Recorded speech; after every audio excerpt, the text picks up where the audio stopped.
परिचय। सभी पदार्थ परमाणुओं से बने होते हैं। प्रोटॉन, न्यूट्रॉन परमाणु के केंद्र में होते हैं और इलेक्ट्रॉन उनके चारों तरफ एक नियत कक्षा में घूमते हैं। सबसे बाहरी कक्षा में उपस्थित इलेक्ट्रॉन विद्युत चालन के लिए जिम्मेदार होते हैं। इलेक्ट्रॉन एक पिंड या बिंदु से जिसमें इलेक्ट्रॉन की अधिकता होती है उससे उस पिंड या बिंदु की तरफ प्रवाहित होता है जिसमें इलेक्ट्रॉन की कमी होती है। दूसरे शब्दों में इलेक्ट्रॉन ऋणात्मक आवेश वाले पिंड से धनात्मक आवेश वाले पिंड में प्रवाहित होता है। उद्देश्य। इस पाठ के अंत में आप निम्न करने में सक्षम हो जाएंगे। परमाणु की संरचना का वर्णन करना, चालक और विद्युत रोधी को परिभाषित करना, कुछ द्रवों की सामान्य विद्युत चालकता को समझना, विद्युत धारा के रासायनिक प्रभाव को समझना, विद्युत लेपन जैसे रासायनिक प्रभावों को बताना, विद्युत के सुचालक तथा कुचालक।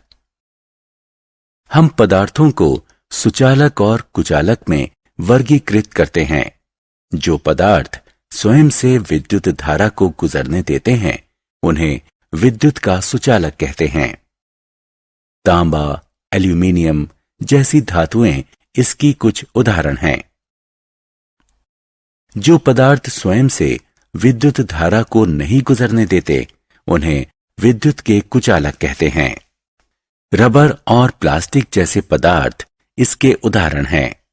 क्या द्रव विद्युत चालन करते हैं? ज्यादातर द्रव जो विद्युत चालन करते हैं वो अम्ल, क्षारक तथा लवण से बने होते हैं। रासायनिक प्रभाव और विद्युत अपघटन। जब विद्युत धारा अम्लकृत जल से गुजरती है तो जल के अणु हाइड्रोजन और ऑक्सीजन में विभक्त हो जाते हैं। चित्र में दिखाई गई धातु की दो छड़ों को इलेक्ट्रोड कहते हैं। विद्युत जिस प्रकार का प्रभाव उत्पन्न करती है उसे रासायनिक प्रभाव कहते हैं और इस प्रक्रम को विद्युत अपघटन कहते हैं। क्या हम अम्लकृत जल के स्थान पर शुद्ध जल का प्रयोग कर सकते हैं? आइए पता करते हैं। विद्युत लेपन। सस्ती धातुओं जैसे लोहा या इस्पात पर किसी कम प्रतिक्रियाशील धातु की पतली परत चढ़ाना आम बात है। इस्पात की कोई वस्तु जैसे चम्मच किसी विद्युत स्रोत के ऋणात्मक सिरे से जुड़ा हुआ होता है। धनात्मक सिरा किसी धातु जैसे शुद्ध चांदी की छड़ से जुड़ा हुआ है।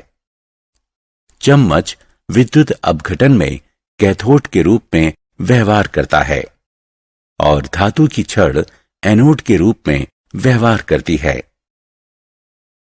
विद्युत अपघट्य एक लवण युक्त विलयन होता है जिसमें एनोड धातु जैसे सिल्वर नाइट्रेट के आयन होते हैं। ज्यों ही विद्युत धारा विलयन से प्रवाहित होना शुरू करती है इलेक्ट्रॉन सिल्वर एनोड से पलायन करना शुरू कर देते हैं। इसके परिणाम स्वरूप धनात्मक आवेश वाले आयन का निर्माण होता है जो एनोड से अलग होकर विलयन में आते हैं और कैथोड के ऋणात्मक आवेश से आकर्षित होकर उसकी तरफ जाते हैं। जब वे कैथोड पर आते हैं तो वो उससे इलेक्ट्रॉन ग्रहण करते हैं और चांदी के अणु में बदल जाते हैं जो कैथोड पर धातु की परत के रूप में जमा हो जाता है। परत की मोटाई इस बात पर निर्भर करती है कि किन परिस्थितियों में विद्युत अपघटन किया गया है। इस प्रक्रम को विद्युत लेपन कहते हैं।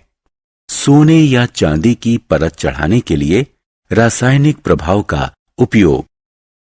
इस तरह के लेपन का प्रयोग सामान्यतः दूसरी धातुओं आमतौर पर तांबे के ऊपर सोने या चांदी की परत चढ़ाने के लिए किया जाता है। यह कृत्रिम आभूषणों और गहनों को सोने या चांदी के सदृश बना देता है।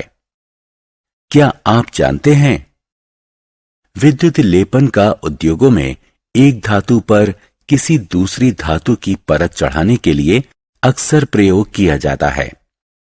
उदाहरण के लिए, क्रोमोमियम की परत विभिन्न वस्तुओं जैसे कार के हिस्से, नहाने वाले टब, रसोई गैस के बर्नर, साइकिल के हैंडल, पहिए के रिम एवं अन्य पर चढ़ाई जाती है। खाद्य पदार्थ संग्रहण के लिए प्रयोग किए जाने वाले टिन के डिब्बे लोहे पर टिन की विद्युत लेपन करके बनाए जाते हैं। इस तरह खाद्य पदार्थ लोहे के संपर्क में नहीं आता और खराब होने से बच जाता है। लोहे का प्रयोग पुल और गाड़ियों में मजबूती देने के लिए होता है। हालांकि लोहा संक्षारित एवं जंग लगने वाली धातु है, अतः लोहे को जंग और क्षरण से बचाने के लिए इस पर जिंक की परत चढ़ा दी जाती है। विद्युत धारा का रासायनिक प्रभाव। किसी द्रव या चालक विलयन से विद्युत धारा के प्रवाहित होने से रासायनिक अभिक्रिया होती है। इलेक्ट्रोड के समीप द्रव में ज्यादा रासायनिक अभिक्रिया होती है। गैस के बुलबुले बनते हैं, धातु का जमा होना देखा जा सकता है और इलेक्ट्रोड का रंग परिवर्तित हो सकता है। अभिक्रिया इस पर निर्भर करती है कि किसी द्रव और इलेक्ट्रोड का प्रयोग किया गया है। किसी द्रव से विद्युत धारा के प्रवाहित होने से रासायनिक परिवर्तन होते हैं। इस प्रक्रम को विद्युत अपघटन कहते हैं। सारांश। आइए हमने जो कुछ सीखा है उसे संक्षेप में दोहराएं। कुछ द्रव विद्युत के सुचालक होते हैं और कुछ कुचालक। विद्युत चालन करने वाले अधिकतर द्रव अम्ल, क्षारक और लवण से बने होते हैं। किसी चालक विलयन से विद्युत धारा के प्रवाहित होने से रासायनिक अभिक्रिया होती है। इसके परिणाम स्वरूप होने वाले प्रभाव को विद्युत धारा का रासायनिक प्रभाव कहते हैं। विद्युत की सहायता से किसी एक धातु पर किसी दूसरी धातु की परत चढ़ाने को विद्युत लेपन कहते हैं।